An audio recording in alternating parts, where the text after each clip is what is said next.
Okay. All right. We are here today on a hot and humid July afternoon on East Main Street in East Gloucester with David Calvo in a studio filled with chisels, electric power tools, ventilating systems, and a whole bunch of wood. So David, please fill us in on what happens here, how it happens, and how long it's been happening. Well, good morning to my favorite town, okay? Good morning, Gloucester. Good morning, Gloucester. Yeah, well, I do wood carving work. I've been doing wood carving and sculpture work for about 30 years now. And I was trained by a firm called Cassieri and DeBaccari, which was in Boston, and they did work all over the United States. And also by a person who went through the German apprenticeship system by the name of Frederick Brunner, who did a lot of ecclesiastical work, etc. So I got a nice blend of the mechanics and techniques of wood carving and also the artistic and design aspects of wood carving too, with the two Italians and the Germans, so that was good. So I'm very old school to the point where I even make and forge my own tools, okay? So I'm just going to step you through a project that we're kind of working on right now. Okay. So you get an understanding of that, okay? So I understand you're going to take us from a sketch to a block of wood to That's right. what it ends up with. So when we start off, usually we start off with lumber. Now lumber, we have to remember, as much as we end up with finished product, lumber starts from trees. So here's a piece of rough cut lumber. Why don't you hold that up so we can all see it? Sure. Yep.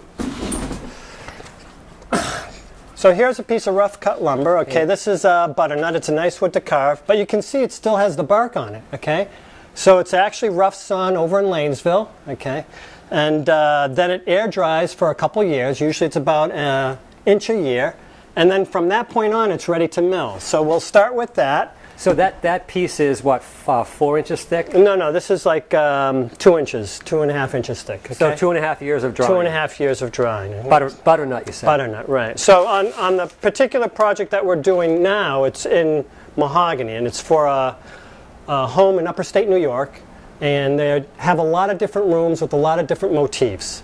And one room, which is the library, has like an Italian fireplace in it. So they wanted me to pick up details, etc., and come up with a design that would balance against that Italian fireplace. So the room is in mahogany, so I'm worked on a bunch of mahogany capitals here. All right, so let's go handheld for a second while you pick up your sketches and take us through what the sketches yielded after that rough cut wood. Okay, so here's a drawing for approval. Okay, so they take a look at something like that. If they like that, okay, what we do next is we actually make a full-scale drawing. Okay, the full-scale drawing, as you can see, is only half of the drawing there, right? Why? Because it's symmetrical, so the other half is going to represent the same. It's just going to be the mirror image. Okay. So then, from the full-size drawing, what we do is, if you can walk with me a little bit here. Sure.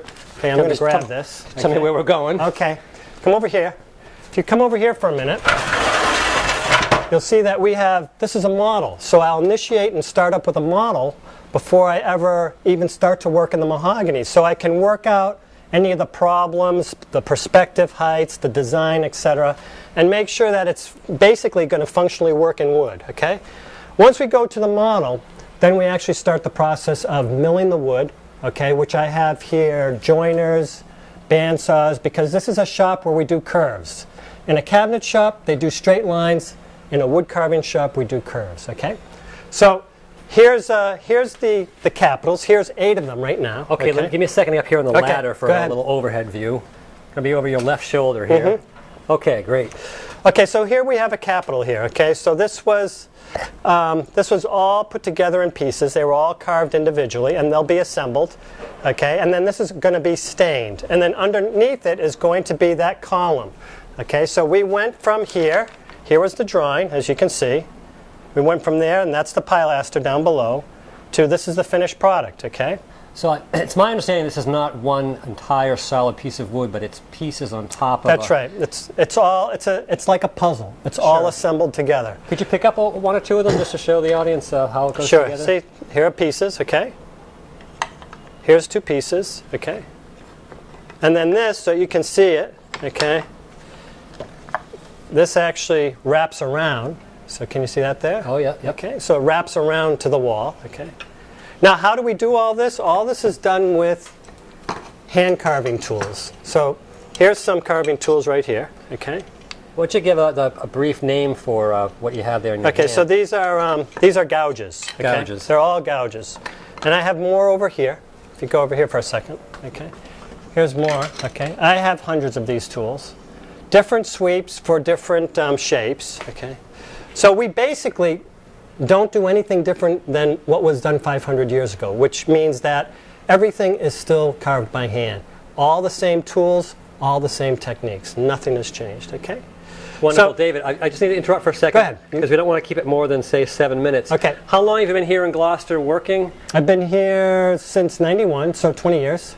And where were you before that? I was down in Boston at the Cassieri di Beccari, and also I worked at a pipe organ company as well. And what drew you to Gloucester originally in 1991? I came up on a job. There was a guy up here who was doing a job for Trinity College, and he wanted me to do all the ornament on it. So the deal was I'd come up here on a Monday, I'd stay for the week, and I'd leave on a Friday. And when the job was done, he said, how would you like to just stay? So within a month, I had all my stuff and all my tools up here, and I call it home. It's funny how Gloucester gets under your skin, isn't it? Well, it's an eclectic area, a lot of different type of people, and that is what it's like vegetable soup. Everything is here. And I feel like I may have interrupted you mid-thought here, so won't you pick up where I broke Yeah, in? so anyways, we still sharpen things by hand. Okay, so these are sharpening stones. Okay, these are all Japanese sharpening stones, because the Japanese know how to sharpen things. You know, they're the ones that make the samurai swords, so you can't beat them in terms of... What is it, one stroke and off with the head, right? With a samurai sword. Yeah. Yeah, well, that's a nice image. Anyways, what I want to show you real quickly is my forging, okay? Okay, yeah. So come here.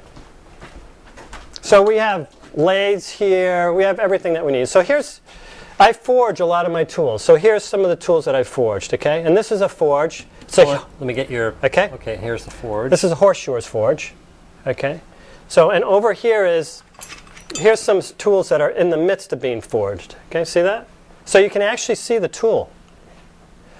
So Frederick Brunner, who was the German woodcarver, not only was an excellent artist, an excellent craftsman, but he was a mechanic in the sense that he made and forged all his own woodcarving tools. So that's part of the skill. The skill is part mechanic, part sport. Sport meaning the technique in terms of how you carve, and also part artistic in terms of design and how you execute proportion and study beauty. Okay, so these are pieces. So here's some basic. These are tongs. Okay, they're used. They go into this forge here. This is a horseshoer's forge there. Okay. And I understand by looking at your website that in addition to doing carving for clients, you also teach a lot of classes. Why don't you give a plug for what's going on in the next several months? Yeah, I usually do a class a month. A lot of them are 5-day classes, but I've started weekly classes for here in Gloucester.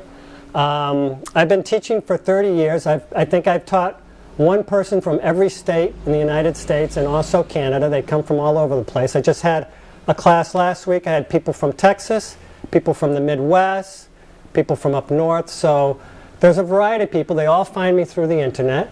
But, you know, this is home, so I'm trying to encourage, you know, people around here, if they have an interest and would like to pursue this, no matter what your interest is, it may not be classical, maybe more abstract, contemporary, or folk, whatever it is, the class will teach you the techniques, the ABCs of how to woodcarve, and we hold those on Tuesday nights. Well, good morning, Gloucester. This is David Calvo in his studio at Calvo Woodworking on East Main Street in East Gloucester. We'll see you next time. See you, David. Thank you. You bet. Bye-bye.